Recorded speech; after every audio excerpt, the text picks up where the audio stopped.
Well, hello.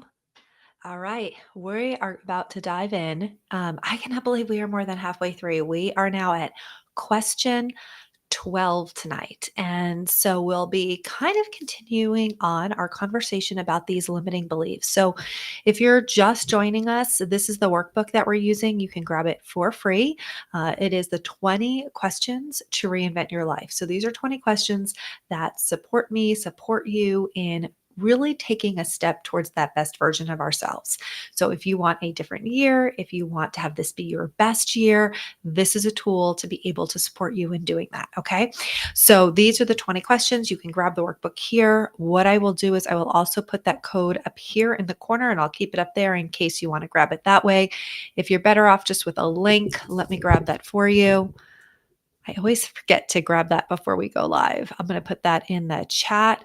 If you're logging in and you're watching the replay, or if you're logging in live, we're recording a little bit at a different time. We're doing tonight, had a completely packed day, but I am committed to showing up every single day for 20 days, going through these 20 questions with you. So we're at a little bit of a different time. It'll be interesting to see if we have a lot of people hop on live. So if you're catching the replay or not, let me know where you're from. Where are you in the world tuning in?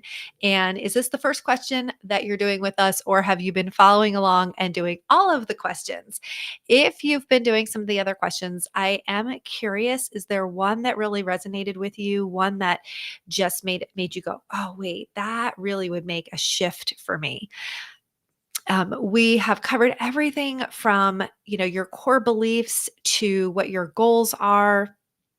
uh, we dived into what skills you have. So, we're really taking a look at different areas of your life so that you're in a position to really reignite a change, a transformation. With that idea that we don't want to be insane. We don't want to keep doing what we've been doing and then expecting a different result. A lot of people picture this future version of themselves that is just magically going to appear, right? We all do this. I do this too. This future version of me that's going to magically appear. The future version of me meditates every day and does yoga, but the current version of me doesn't do either of those things. So I'm not sure how I picture that future version to just magically appear. We need to make different changes, different habits to step into that version of ourselves that we're dreaming of, hoping for, wishing for. So today, let's dive back in. The section that we're working in right now is kind of these limiting beliefs. So yesterday, we were asking the question, are there limiting beliefs or negative thoughts, these negative thought patterns that have held us back? And so we made a list yesterday. We kind of recognized what are the negative beliefs. So if you haven't done that, you are going to want to go back and do that first before you tackle this next question. And we talked yesterday about how sometimes it's difficult to even know what our limiting beliefs are, right? A lot of times what we think or what we believe, they're so ingrained in who we are, it's difficult to even be able to recognize them. And so we did talk about that. If that's the case, look at the areas in your life that are struggling, the areas that are not living your best life. Right? Whether that's your finances, your health, your relationship, your career, and then examine what do you think about that. And there might be some clues, some insight there for you. Okay. So today, once now we have our list, we're going to be talking about how can we reframe these beliefs to empower my reinvention? How can I reframe these beliefs, these negative thought patterns to actually help empower my reinvention?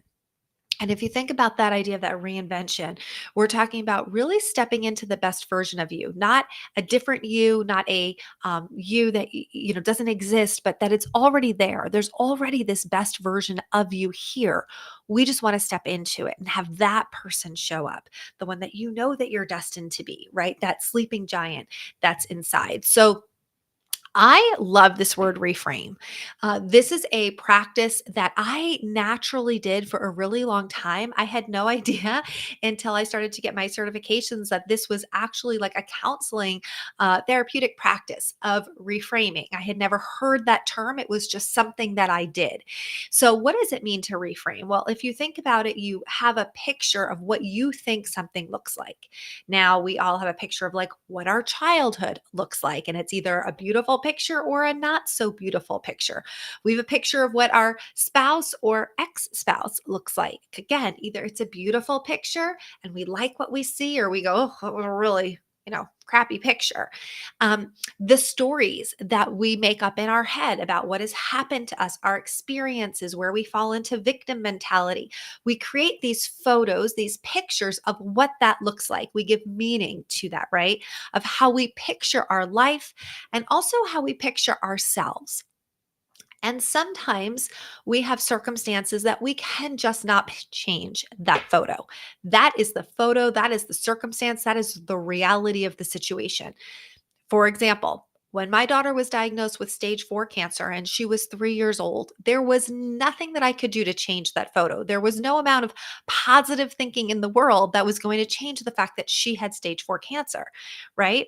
However, I did get to change the frame that I put around that picture.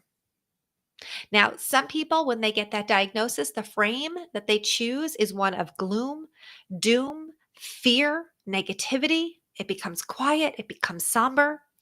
And I know this because halfway through my daughter's treatment, the chaplain at the hospital said, "Hey, can I bring in one of my interns to meet you? I would love for him to be able to see how you guys have coped with her cancer diagnosis."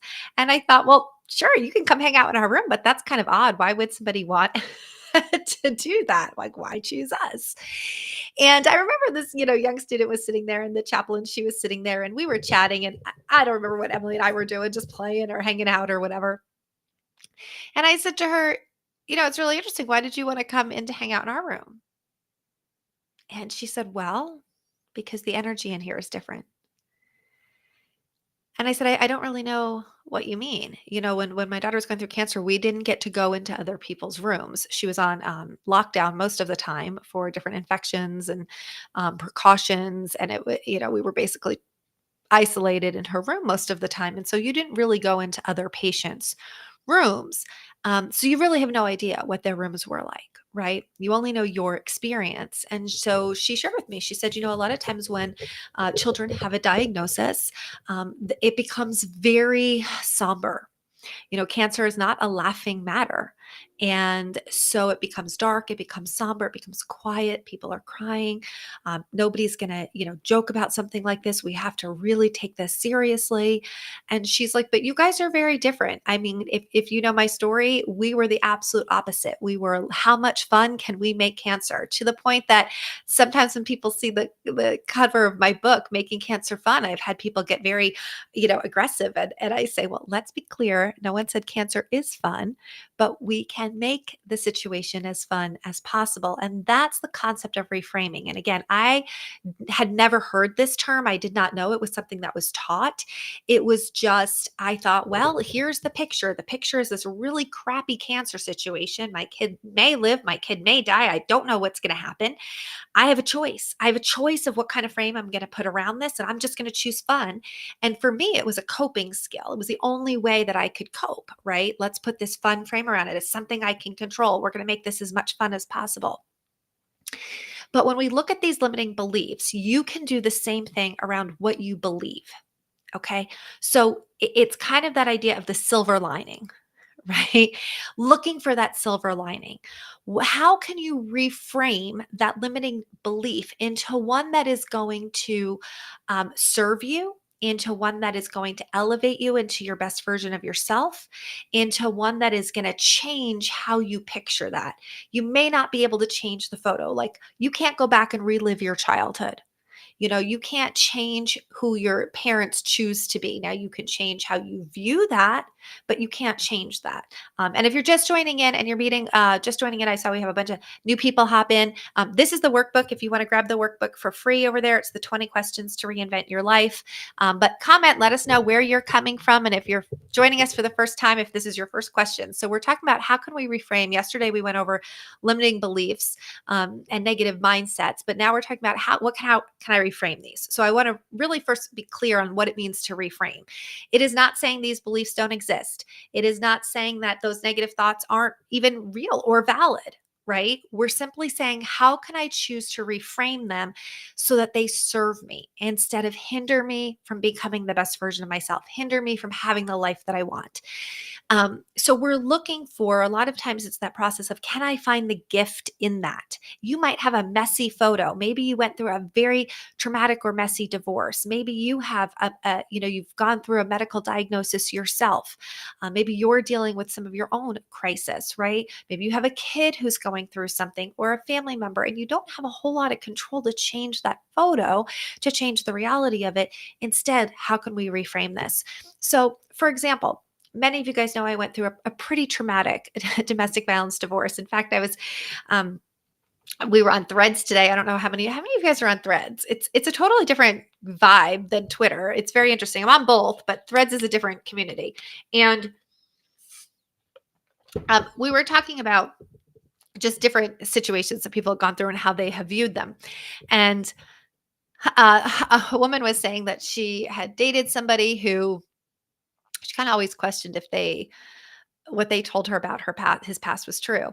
And I said, well, I was married to somebody for 7 years who made up an entire fake life, including a school that was printed in the newspaper when we got married. You remember years ago, they would make wedding announcements and they would post in the newspaper and you were getting married, and they would post, where the bride and groom went to school and where they currently employed and things like that. Some of you were too old to even too young to know what I'm talking about, but it was printed in the newspaper. And so there'd be a wedding announcement. And my wedding announcement actually has a college that doesn't exist because my ex-husband had made up a school that he claimed he went to but never went to. And so I was saying, yeah, sometimes I thought about I should sell my story to Netflix because it's pretty, I don't talk a lot about it publicly, but it's a pretty wild story of being married to somebody who was a complete fraud in every sense of the word. And so it was very traumatic coming out of that marriage because it was finding out I had been living an entire lie. Right. And so I can look at that limiting belief and that negative belief process of, wow, Tara, you really make poor choices when it comes to relationships. You will choose the wrong people, or you're so gullible, or you're such a sucker, or any of those stories that I could make up about what happened. Now I can't change what happened. That's what I went through, right? But I can change how I view that. And so some of the ways you can reframe that is, wow, that experience has really taught me to trust my gut. Because if I look back, there were, of course, red flags that I chose to ignore, that I choose to kind of logically go, that doesn't make sense. That doesn't make sense. Right. So that experience, wow, I really am really good now at trusting my gut. Or, wow, having to go through domestic violence and get out of that. Now I could again say to myself, oh, I'm really bad at relationships, or I choose the wrong guy. Instead of, you know what? I have learned so much that now I will never end up in that type of situation again, because now I'm really aware. Now I really know what to look for. What a gift that experience gave me, you know? Um, so where can you rephrase to say that whatever that was, I have learned from that. I am now stronger. I am more capable. Maybe you developed a skill going through something that you didn't know that you had, right? Maybe, so for example, I do absolutely nothing in the medical world before my daughter's cancer. Now I'm really comfortable in a hospital. I'm very comfortable with nurses. I'm very comfortable advocating for myself or for a family member when it comes to medical treatment. And so I could say, oh my gosh, I was just such a victim in life and my daughter and everything. But, instead, it's, wow, we've really learned a lot. And so now I'm in a better place and more equipped dealing with, as I get older and maybe she has, kids with medical needs, that we can really be strong medical advocates, right? If maybe you did something and you blame yourself for it, instead, can you reframe it and say, each day I'm learning more. Each day is a new opportunity for me to get better. Um, it's kind of like, who was it? I think it was Edison. When they talked about it, he, tried 1,000 ways to make a light bulb. And they said, wow, how do you feel about, 1,000 times that you failed? And he said, no, I just learned 1,000 ways that didn't work. So what did you learn from that? How can you reframe that to be really positive? Maybe you had a really tough childhood that you had to overcome. Can you reframe that and say, it's not that I'm not that smart, it's that I've figured out more ways to learn. I've figured out how to become an overcomer. I have figured out how to get through hard things. I have figured out how to make do. Like maybe, money has always been a struggle and you think, oh my gosh, I'm just not good with money. Or is it possible that you've just learned how to really manage your money really well because you haven't had a whole lot? And so you've learned to really stretch that dollar. How can you take whatever it is that you think? And if you need help with this, so let me dive over here. If you need help with this process, coming up with ways to reframe this. Now, if you're in the Hey Girl You Can community, just hop over to our private Facebook group, go in there, put down what it is that you're working on. We can give you suggestions on how to reframe that. All right. If you're not in our community, I don't know why you're not in our community because we're so much fun to hang out with. It's just Hey Girl You Can got heygirlyoucan.com. Go check out our membership. It's super cheap. You get a ton of stuff for it. But you can always put in the comments. I promise I do read all the comments. I go back. If you have questions, I want to be able to support you in this process because this is a very key, critical piece here that whatever that thought is, we need to proactively give you a new way of thinking about that thought, a new way of addressing that thought or that belief. And if it's negative, what it's going to do is it's going to make you doubt yourself. Every time you say, I'm going to step into my best version of myself, this little nagging voice is going to try to impede that progress. And so we really want to be able to silence that voice with a new thought. And it's going to take some practice that every time that negative thought pops in, you go, oh, wait, I'm going to replace it with this positive thought. And then this negative thought comes back and you go, no, wait, I'm going to replace it with this positive thought. Take some practice. However, by having that kind of toolkit of positive thoughts, of different frames that you're going to put around that saying, we're going to say, okay, this was always a really negative one. Maybe it was black and, dark and grungy looking. We're going to take that frame off and I'm going to take this new frame and I'm going to put it on and I'm going to reframe it so it looks different to me. It's still the same photo, but it looks different to me. It is a powerful, powerful exercise. And it allows you in those moments of doubt, of uncertainty, of insecurity, where you're questioning yourself and if you're capable, to be able to reach into that toolkit and say, wait a second, I'm going to choose to think about it this way. I am learning. I'm getting better every day. I've learned lots of ways that it doesn't work. So I know I'm getting closer to figuring out the ways that it does. Let's say you handle a situation wrong, right? You come home. How many of us have you had a confrontation with somebody, you come home and you're just kicking yourself. Like, oh, why did I say that? Sounded so stupid. Instead, oh, wow, this is really giving me an opportunity that I am aware of my people skills. Years ago, I probably wouldn't have even noticed that I didn't handle that really well. But now that I'm really growing and I'm stepping into my leadership and I'm stepping into my people skills, I'm really aware that I didn't handle that great.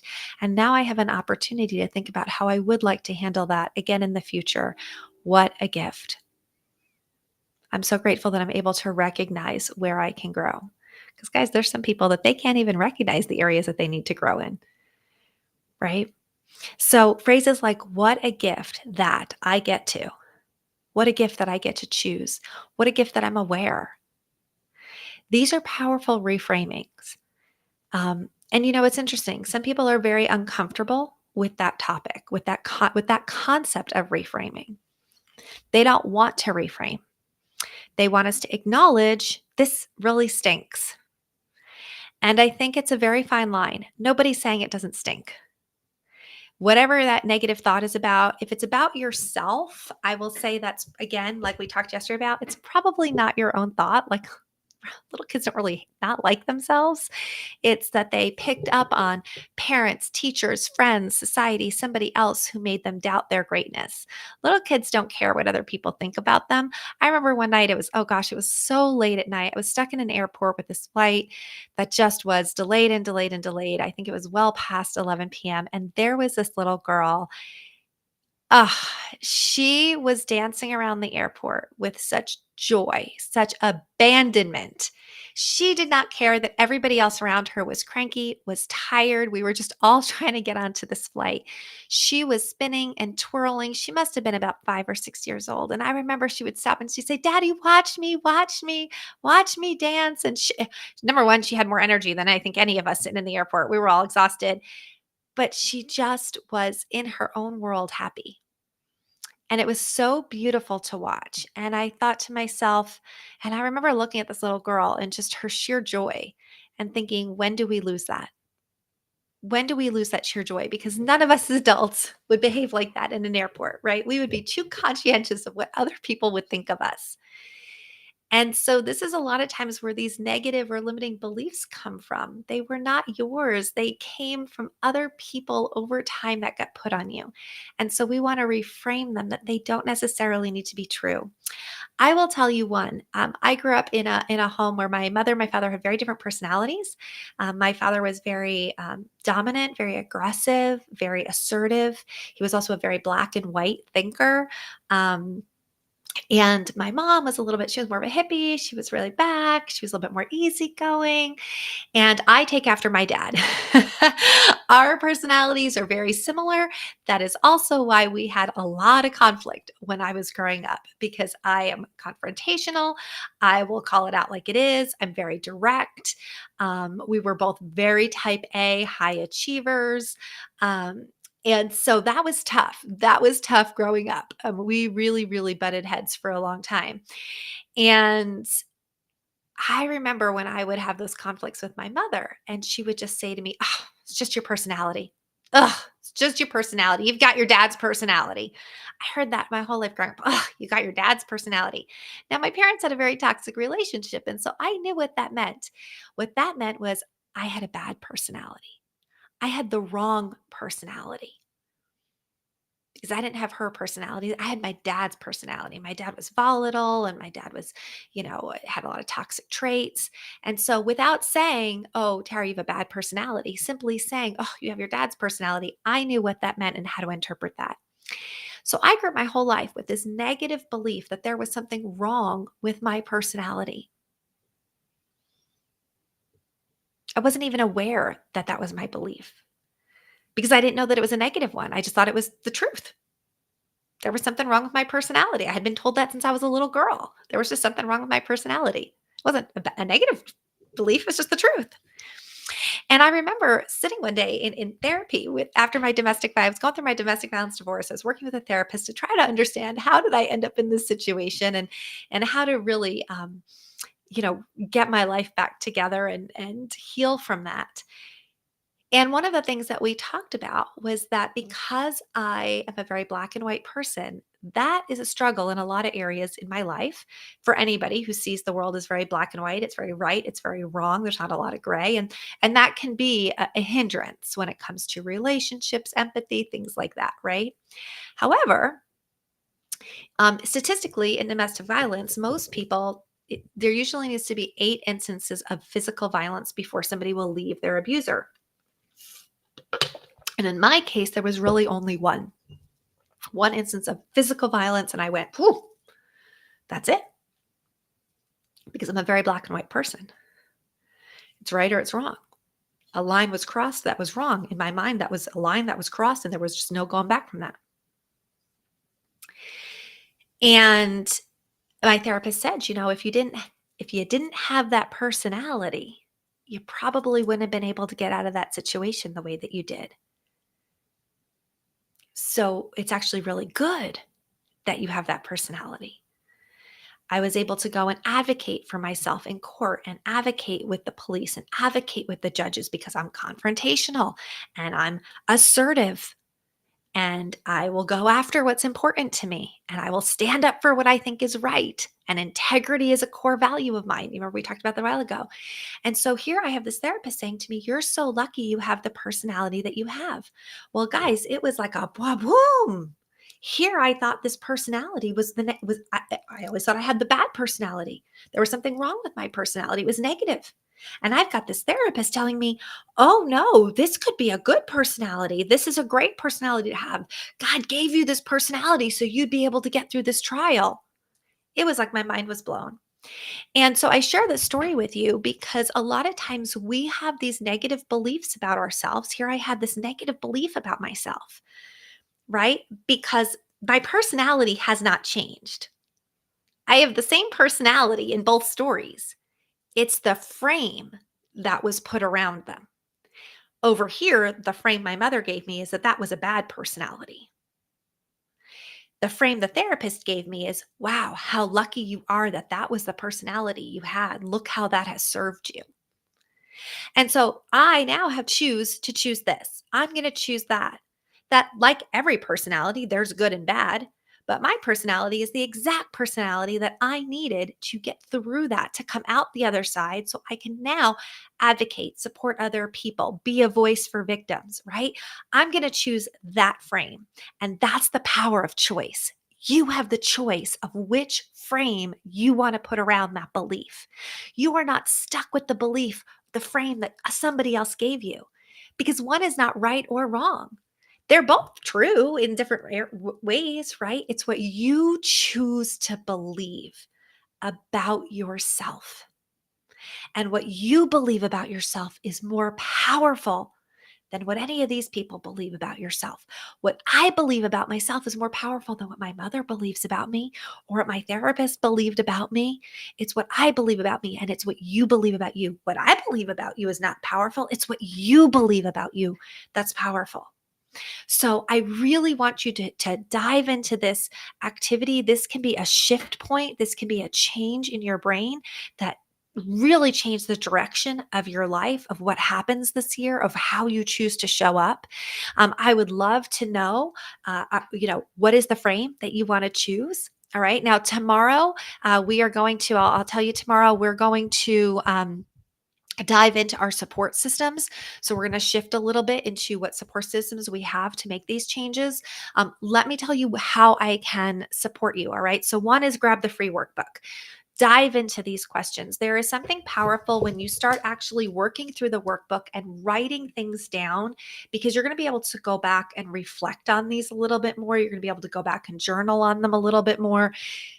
That pen to paper, we keep talking about this pen to paper, there's a mind shift that really will support you in making lasting change. Okay. Research shows when you write down, you have a higher chance of making lasting change.